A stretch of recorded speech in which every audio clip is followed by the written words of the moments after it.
साहित्यकार जो पूरी दुनिया को दिशा देता है वो अपने परिवार को ही दिशा नहीं दे पाता, लेकिन ऐसा परिवार एक मिसाल है। और मनोज भाई की तो मैं निष्ठा देखा करता हूँ कि कितनी तत्परता से मनोज भाई हमेशा जुटे रहते हैं। एक बार स्तुति के लिए आप सब लोग तालियां बजा दीजिए।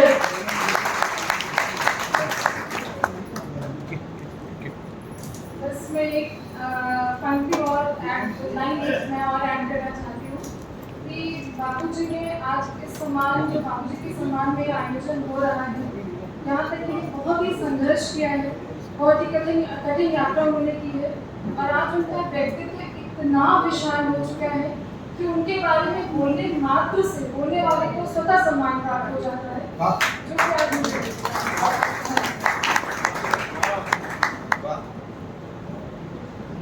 श्रुति जी बहुत भावपूर्ण बोल रही थी, उन्हें हम लोग को लगातार सुनना चाहिए था। समाज की परिस्थिति यह है कि एक चार पंक्तियां हमारे मित्र हैं सूरज भाई की चार पंक्तियां मुझे याद आ रही हैं कि चेहरे पर मुस्कान दिलों में खाई लेकर बैठे हैं, चेहरे पर मुस्कान दिलों में लेकर खाई बैठे हैं, करके सारे लोग हिसाबें पाई पाई बैठे हैं। आज वसीयत करने वाले हैं बाबूजी दौलत की, घर में पहली बार इकट्ठे सारे भाई हैं। तो आज समाज की तो यह स्थिति है। तो वास्तव में साहित्यकार जो एक समाज को भी दिशा देता है, विश्व को दिशा देता है, तो अपने परिवार को भी दिशा दे रहा है, ये बड़ा अनुकरणीय है और हम सबको सीखना चाहिए बाबूजी के चरित्र से। और आइए, बड़े समय से सुनील भैया यहाँ पधार चुके हैं, आप सब जानते ही हैं, वो बड़े गीतकार हैं और बड़े भाव में डूब कर गीतों की रचना करते हैं और उतने ही भावपूर्ण विचार वो गद्य में भी रखते हैं। तो सुनील भैया यहाँ समय पर पधारे हैं, तो मैं उनसे निवेदन करता हूँ कि आज के इस अवसर पर बाबूजी के प्रति अपने विचार और उद्गार रखने के लिए वो मंच पर पधारे। ये है पूछ रहे थे क्या कार्य शुरू हो गया? ये स्थितियां हैं। आप ये सुनील भैया का आशीर्वाद है हम लोगों को, वो तब चलते हैं जब आधा कार्यक्रम होता है, क्योंकि वो विचार में बहुत डूबे रहते हैं और वास्तव में बहुत डूब कर तभी ठीक है कि स्लैंग लिख पाते हैं। आइए तालियां बजाकर स्वागत करते हैं सुनील भैया का।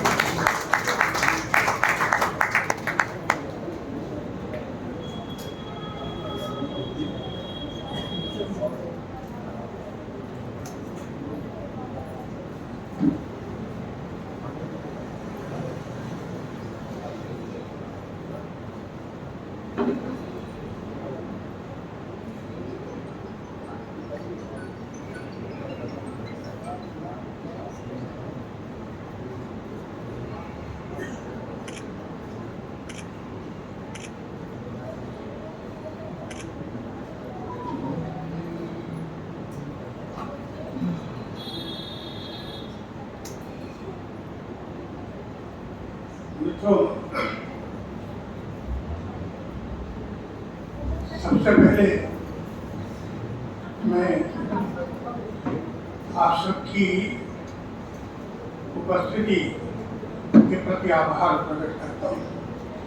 साहित्यकार हमारे डॉक्टर शुक्ल जी, जैसा आप जानते हो, 3 किताबों का विमोचन का कार्यक्रम है और विमोचन हो भी गया है और मुझे जो मन पड़ा है, पहले मैंने सोचा था मैं सीधे पढ़ूंगा, लेकिन मैंने सोचा कि संक्षेप में मैं अपने विचारों को लिख लूँ और उसके बाद धीरे धीरे पढ़ूँ, जब भी मेरी भूमिका पूरी हो जाएगी, इस आशा के साथ मैं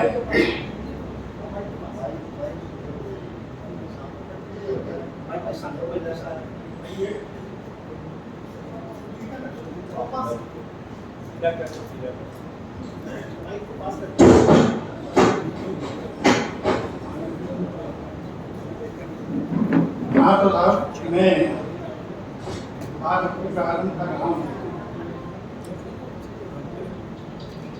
सर्वप्रथम मैं कार्यक्रम के मंच पर उपस्थित डॉक्टर जीवन शुक्ल एवं अन्य विभूतियों के प्रति सादर अभिवादन प्रेषित करूँ और मैं विकासशील संस्था की ओर से आयोजित इस भव्य और महत्वपूर्ण कार्यक्रम के लिए श्री विनोद त्रिपाठी और संस्था के सहयोगी साहित्यकारों के प्रति हार्दिक आभार प्रकट करता हूँ और उनकी पूरी पूरी प्रशंसा करता हूँ।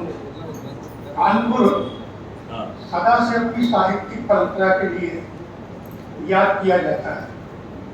मुझे कहते हुए बहुत हर्ष है कि आज भी श्री विनोद त्रिपाठी के निर्देशन में विकासिका संस्था पूर्वजों के दिखाए रास्ते पर दृढ़तापूर्वक चल रही है और बिना किसी लाभ लपेट के अपने साहित्यिक दायित्वों का निर्वहन बहुत मजबूती से कर रही है। विकासिका की साहित्यिक यात्रा जन्म से ही नगर एवं बाहर के साहित्यकारों एवं संस्थाओं के लिए प्रेरणापद एवं अनुकरणीय रही है। मुझे यहाँ कहने में संकोच नहीं है। वर्तमान में नगर में विद्यमान अन्य साहित्यिक संस्थाओं में आज विकासिका को केंद्र में रखकर ही अपनी साहित्य आज विकासिका को केंद्र में रखकर ही तमाम मौजूद वर्तमान तमाम संस्थाएं अपनी साहित्यिक गतिविधियों में तल्लीन है। तो मैं आपका ध्यान खास तौर से उस शख्सियत की ओर आकर्षित करना चाहता हूँ जिसे देश प्रदेश का साहित्यिक समाज डॉक्टर जीवन शुक्ल के नाम से जानता पहचानता है। आयु की 91वीं पैकड़ी पर सवार 92वीं पैकड़ी की ओर अग्रसर डॉक्टर जीवन शुक्ल मेरे शब्दों में 91 वर्षीय युवा है। 91 वर्षीय युवा है मित्रों। मेरे शब्दों में आयु की 91वीं पैकड़ी पर सवार 92वीं पैकड़ी की ओर अग्रसर डॉक्टर जीवन शुक्ल मेरे शब्दों में 91 वर्षीय युवा है। वरना विचार कीजिए, जहाँ सामान्यतः लोग 70वीं पार करके 80वीं तक आते हैं, शिथिल होने लगते हैं और उनकी शारीरिक गतिविधियां शांत होने लगती हैं। परंतु ईश्वर की असीम अनुकंपा है। अनुकंपा से वही डॉक्टर जीवन शुक्ल के समीप आते आते ये सारी प्रवृत्तियां निस्तेज हो जाती हैं। उनकी जिज्ञासा भ्रम में है। वे आज भी अपनी आयु से बेखबर किसी युवा साहित्यकार के समान सक्रिय उनका साहित्यिक एवं सामाजिक गतिविधियों में कर भाग लेना और सफलतापूर्वक अपनी भूमिका का निर्वहन करना वयोवृद्धता की धज्जियां उड़ाता प्रतीत होता है। मित्रों, कौन कहेगा और कौन मानेगा डॉक्टर जीवन शुक्ल वयोवृद्ध है, परंतु ये सत्य है। आपका जन्म 3 अप्रैल 1932 को हुआ था और आप वर्तमान में 91 वर्ष पूर्ण कर चुके हैं। आज भी उनकी आवाज में खनक और अपनी अस्मिता की महक मौजूद है। इनकी सक्रियता और सृजनात्मक क्षमता प्रणम्य एवं श्लाघनीय है। यहाँ इस मोड़ पर मैं इस कलयुगी समय में ये बहुत महत्वपूर्ण पैरा है जिसको मैं आपके सामने पढ़ना चाहता हूँ। और मित्रों, बात अगर हुए तो मैं चाहता हूँ कि आप अपनी उपस्थिति दर्ज कराएं, लेकिन मैं कहाँ तक बात कह पाया हूँ। यहाँ इस मोड़ पर मैं इस कलयुगी समय में जबकि नई पीढ़ी विदेशियों के समान वृद्धों को ओल्ड एज होम या वृद्धाश्रम का रास्ता दिखाने लगी है, वही इस बदलते समाज के परे डॉक्टर शुक्ला के 3 सुपुत्र चिरंजीव मुकुल, चिरंजीव मनोज एवं चिरंजीव मयंक जिन्हें मैं आज वर्तमान के श्रवण कुमारों की उपमा से शोभित करता हूँ। और यहाँ विकासिका के इस मंच पर सप्रेम आमंत्रित कर रहा हूँ कि वे आप सबके समक्ष उपस्थित हों। यहाँ मैं उनके प्रति आप सबकी ओर से मुक्त कंठ से स्नेह और आभार भी प्रकट करता हूँ। वे आवश्यकता पड़ने पर व्यस्त जीवन से समय निकालकर आज भी अपने पिता को सामाजिक एवं साहित्यिक तीर्थ स्थलों के दर्शन कराने में संलग्न रहते हैं। मैं चाहता हूँ कि मनोज जी और उनके जो भी और दूसरे जिन भाइयों को मैंने नाम लिया है वे कृपया मंच पर आने का कष्ट करें।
भाई मैंने बताया ना कि आज के कलयुगी युग में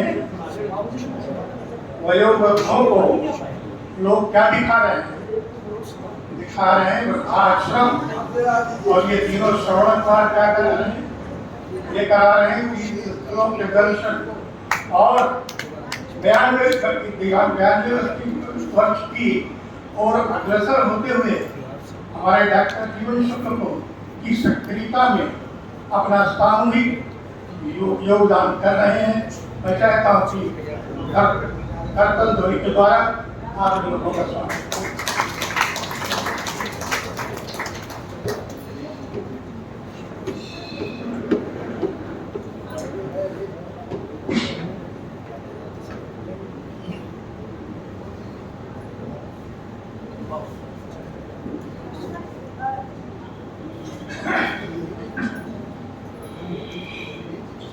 मित्रों, जैसे कि आपको पता है आज विकासिका के इस आयोजन में डॉक्टर शुक्ल की 3 पुस्तकों का विमोचन है। 3 पुस्तकों का विमोचन हुआ है। इनमें से देखिए, मैं जो भी बात कर रहा हूँ उसमें इनकी वय का जरूर ख्याल रखिए और उस वय को ख्याल रखते हुए सुनिए। मित्रों, जैसा कि आपको पता है आज विकासिका के इस आयोजन में डॉक्टर शुक्ल की 3 पुस्तकों का विमोचन हुआ है। इनमें से एक महाकाव्य सुनो सांकेतिक सुनो, दूसरा मुक्त छंद की कविताओं का संग्रह हवाओं के दंश और तीसरी आध्यात्मिक एवं दार्शनिक पुस्तक गुरु देखिया के 2य संस्करण का विमोचन हुआ है। दरअसल यह विमोचन लौकिक रूप से 3 पुस्तकों का विमोचन है, परंतु यदि इस संबंध में मैं गहराई से कहूँ तो ये डॉक्टर जीवन शुक्ल की सृजनात्मक ऊर्जा का उद्घाटन है। ये ईश्वर आप सभी साहित्यिक मित्रों को भी डॉक्टर शुक्ल के समान दीर्घायु करे और उनके समान ही सृजनात्मक ऊर्जा से संपन्न करे। मित्रों, अपने संबोधन में डॉक्टर शुक्ला के व्यक्तित्व पर जो कुछ बोल सका वो तो एक स्थान पर है, परंतु व्यक्तित्व के साथ उनके कृतित्व पर कुछ न बोलूं तो मैं समझता हूँ बात बनती नहीं है। आइए संक्षेप में कुछ शब्दों में उनके कृतित्व की भी चर्चा हो जाए।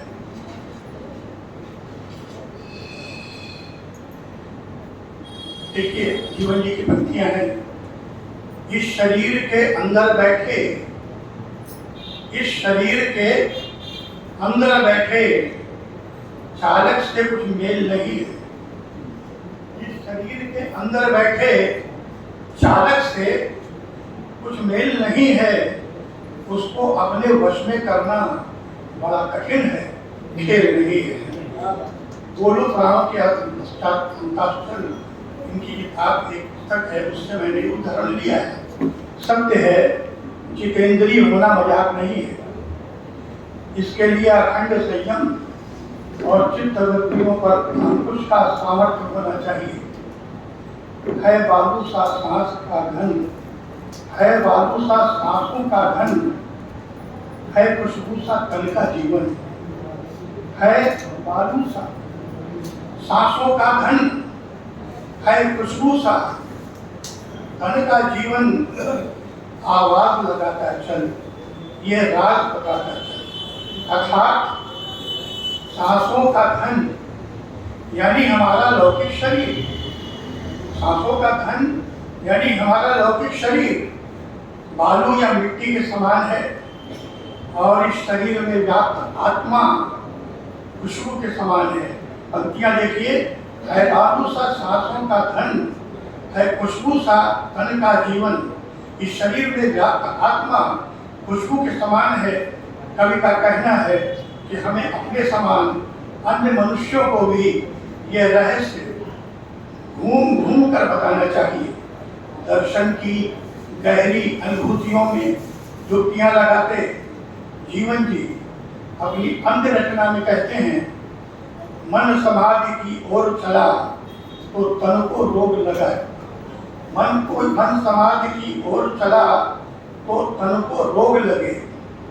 जितनी शिथिल हुई ये काया, उतनी गहराई ये छाया। जाने को आत्मा कहते हैं, रह जाने को कहते माया।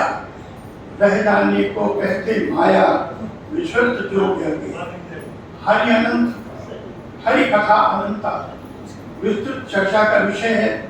इस पर भविष्य में अलग से एक आयोजन होना चाहिए, जिसमें सुविज्ञ चिंतकों और विद्वानों द्वारा जीवन जी की कृतियों पर चिंतन मनन और विशद विचार की प्रक्रिया चलनी चाहिए। जब तक दूध मथा नहीं जाता, उससे नवनीत नहीं निकलता। भूख लगी तो रोटी मांगी, प्यास लगी तो पानी। भूख लगी तो रोटी मांगी और प्यास लगी तो पानी, लेकिन तुझसे लगन लगी तो मौन हो गई वाणी। लगन लगी तो मौन हो गई वाणी। सच है हमारी भूख, सच है हमारी भूख, प्यास तो हमारे लौकिक शरीर तक सीमित है। सच है हमारी भूख, प्यास तो हमारे लौकिक शरीर तक सीमित है, परंतु जब हमारी लगन भीतर बैठे चैतन्य से लग जाती है तो वाणी मौन हो जाती है, और एक पल का भी वियोग साधक के लिए असह्य हो उठता है। परंतु शरीर के साथ होने के कारण भूख लगती है और प्यास भी लगती है, और शरीर को इस आवश्यकता की पूर्ति के लिए प्रयत्न करना होता है। कभी कभी की यह मनस्थिति बनती है कि वो कह उठता है, क्या कह उठता है? मन व्याकुल है, तुम होंगे। तुम कौन है? कि आपके भीतर जो तत्व है वो मन व्याकुल है, तुम होने को। तुम क्या हो ये पता नहीं। ये पता ना होना ही हर मनुष्य की खोज का प्रमुख आधार है। मित्रों, उपसंहार है इस पूरे आलेख का, इसको जरा ध्यान से सुनिएगा। ये पता ना होना हर मनुष्य की खोज का प्रमुख आधार है। क्या पता न होना? मन व्याकुल है तुम होने को, मन व्याकुल है तुम होने को, तुम क्या हो यह पता नहीं है। यह पता न होना ही हर मनुष्य की खोज का प्रमुख आधार है। कभी इसी बात को अपनी शब्दावली में अभिव्यक्त करता कहता है, सब निमित्त है तुम कारण। ध्यान से सुनिए, सब निमित्त है तुम कारण हो, ये भवसागर तुम तारण हो, जन्म मृत्यु दिन रात तुम्हारे, तुम कारण के भी कारण हो, भीतर बाहर खोज रहा हूँ, होया क्या पता नहीं है, होया क्या पता नहीं है। ये ना पता होना ही वो रहस्य है जिसकी कोख से समय समय पर तुलसी, मीरा, कबीर, नानक, दालिक, रविन्द्रनाथ टैगोर और आगे डॉक्टर शुक्ल के आदर्श सूर्यकांत त्रिपाठी निराला जैसी प्रतिभाएं जन्म लेती हैं और भविष्य में भी लेती रहेंगी। कुल मिलाकर जीवन जी की काव्यधारा में स्नान चाहे में जितना भी उदाहरण दूं, काव्यधारा में स्नान कराने हेतु चाहे मैं जितने भी उदाहरण दूं, अतृप्ति बनी रहेगी। आवश्यकता जीवन जी के विपुल साहित्य पर काम करने की है। इन शब्दों के साथ मैं अपनी वाणी विराम देता हूं।